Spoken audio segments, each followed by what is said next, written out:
agree with you. Yeah. Speaking about like picking teams and all, is it time for hashtag bring back Akash Deep? No, it's not. Please.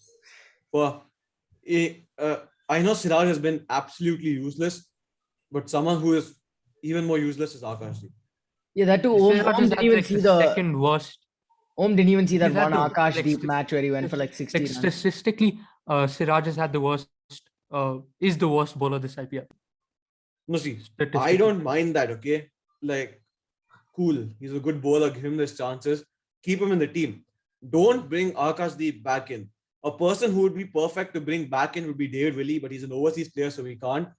So just don't drop Siraj. See, I think one thing that RCB has done well this season, which they have not done last season, I guess they moved on to RCB, Yeah. is stick with their players, right? They stuck with Anuj Rawat for I think 7 to 8 games.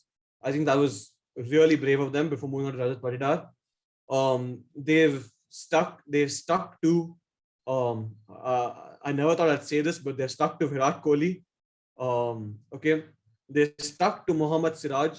So they're sticking with all their players, and you would expect that a performance will come from them at some time or the other because I think it's a leaf for a Dhoni's book.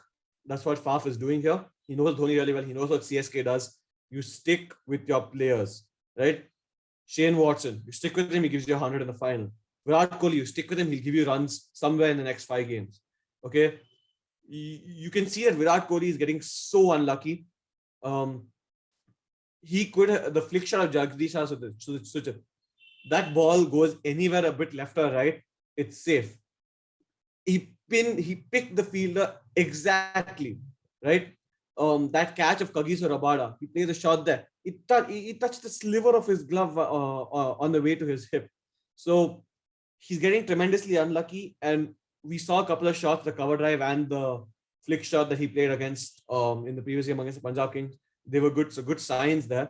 But one thing I'd like to say about Kohli is when you see the lows of such a player, you understand how impossible the highs were because 2016 to 2019, or if you're taking it further, 2015 to 2019, in a sense, when Kohli played for India, I expected 100 in every single game he played, an ODI game or a test match. I expected Virat Kohli to score that 100, and most of the time he did because that was the time he was in. And now that he's unable to score, 1 run, he's gotten golden duck 3 times, by the way, which is the joint highest for 13 players in the IPL. Well, including Raina and Rohit Sharma, so that's fine. But still, um, you realize what he did at that time and the how good he was when he played his cricket before COVID, and that really makes you respect him because when it's not there now, you're noticing well, you know, um, desolation. Other than that, if I'm talking about RCB, everyone's been quite good. It's just that the batting lineup needs to come together and execute their or perform together because Faf has one good game every 3 to 4 games. Kohli has no good games. Patidar is consistent. Sending Mahifal Lomror over Glenn Maxwell was the worst decision ever made in the history of decision making. Shabazz and Dinesh Karthik, you can't expect it from them every game. So I'd say they're pretty solidly set to beat Gujarat Titans because Gujarat Titans are now qualified for the top two. So I believe they'll play a weekend side. They might even try Matthew Wade again. But with the weekend side, I think RCB can beat them and qualify. So yeah, that's it for me from RCB.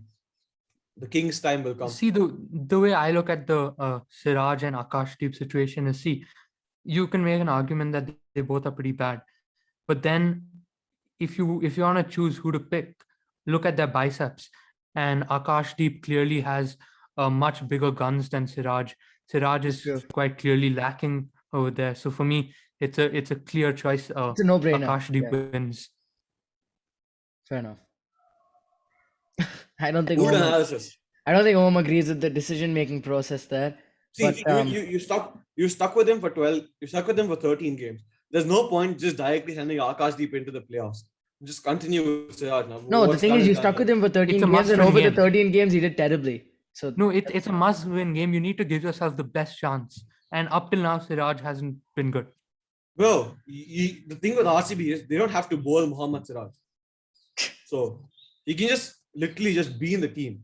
They don't even have to bowl him. I mean, you Can don't you have to play bowl another Akash Deep batsman? either. Huh?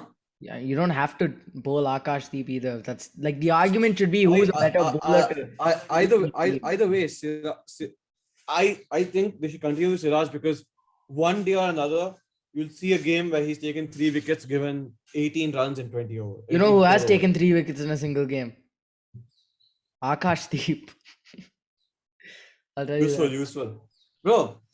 The matches I watched when I was not traveling and Akashdeep was playing, half of his wickets were gifted to him. Okay, Siraj But at least Siraj gets- isn't even getting that. Siraj isn't even getting gifts, bro. it's okay. The other bowlers are doing well enough. Don't play Akashdeep. See, I think this is when RCB could have used a bowling all-rounder. See, the main reason I say stick with Siraj is because Akashdeep doesn't add anything to the batting resource anyway.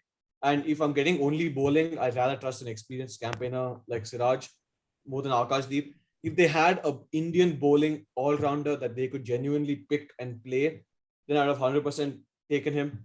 And I don't think there is someone like that in Indian cricket who can do that as of yet. Um, mm, Someone like a Hardik Pandya, basically, but at a low class level because Hardik Pandya is too expensive to buy. But something like that, someone who plays that role at 7 or 8, gives you 20 runs in 10 balls, bowls you 2 overs, and you're done. Basically, a Jimmy Neesham, but Indian. Are you talking about Akashdeep, the batsman with the first class high score of 44? That's more than Kohli can get these days. Siraj has I don't even know what Siraj's highest score. I'm going to Google this and tell you Siraj's highest score in Test cricket. Siraj high score cricket. Mohammad Siraj has had a 16-run innings in a Test match against. Wow. Well, to be fair, that's actually quite spectacular considering he played Australia, England, and I don't think he played against New Zealand, but that's quite spectacular considering who all he played. So, Right, so that settles the debate. I think Yeah. clearly Akashdeep is back because of his Superior. guns, and we'll move on to Punjab Punjab. Kings.